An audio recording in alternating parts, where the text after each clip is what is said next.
Machine on দিতে হবে, power on দিতে হবে, ভোল্টেজ স্টেবিলাইজার অন দিতে হবে, সুইচ অন দিতে হবে, হ্যাঁ, তারপরে মেশিনের পিছনে মেইন বাটন অন দিতে হবে, মেশিন বাটন অন দিতে হবে, তারপরে কন্ট্রোলার সুইচ অন দিতে হবে, তারপরে আমার এমার্জেন্সিটা রিলিজ করতে হবে, ক্লকওয়াইজে রিলিজ করবে, কখনো অ্যান্টি ক্লকওয়াইজ বা এটা আপনার এরকম লাগানো থাকবে, তখন আর পুশ কাজ করবে না। চাপ দিলেও কাজ করবে না। এখানে অ্যান্টি ক্লকওয়াইজ দিলে কি হবে?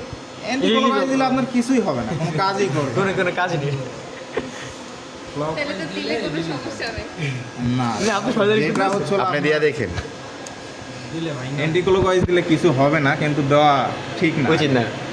এরপরে আমরা কি করব, এমার্জেন্সিটা রিলিজ করলাম, রিলিজ করার পরে মেশিন রিসেট দিব। যেমন আমরা কম্পিউটার অন দেওয়ার পরে রিফ্রেশ দেই না, রিফ্রেশের কাজ করে হলো এটা রিসেট। রিসেট তো সাইলেন্ট করুন না। এগুলো ভালোভাবে নেন, শিখতে পারবেন কিছু। এরপরে আমার আছে এখানে দেখেন ফিট ওভার রাইট।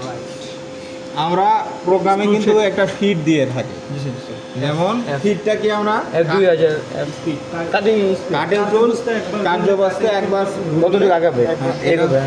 এখানে আমরা মেশিনে মানে কম্পিউটারে যেটা দিব, প্রোগ্রামে যেটা দিব, এটা এখানে আমরা কমাতেও পারবো।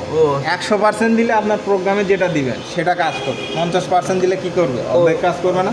আবার যদি আপনার 150% দেন তাহলে 1.5 গুণ গতিতে কাজ করবে।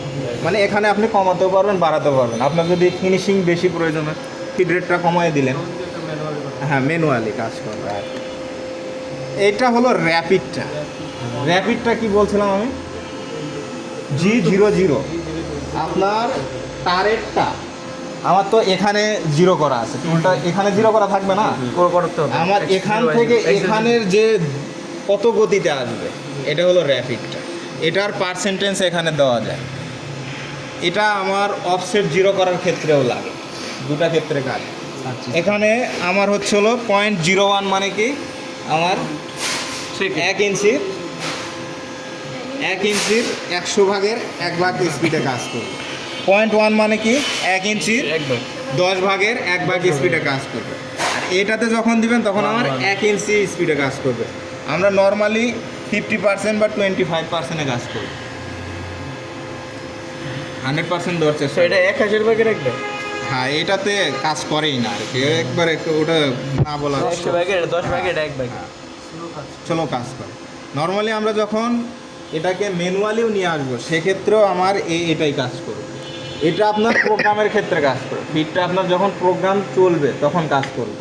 আর এটা আমার টুলটাকে মুভমেন্ট করার ক্ষেত্রেও কাজ করবে। এটা যখন আপনি এটা দিয়ে তাড়াতাড়ি এটা যত বেশি লাগে তাড়াতাড়ি আসবে। যখন আপনার হ্যান্ড হুইল দিয়ে যখন আপনি এটা মুভ করবেন, সেই ক্ষেত্রে আমার এটা কাজ করবে।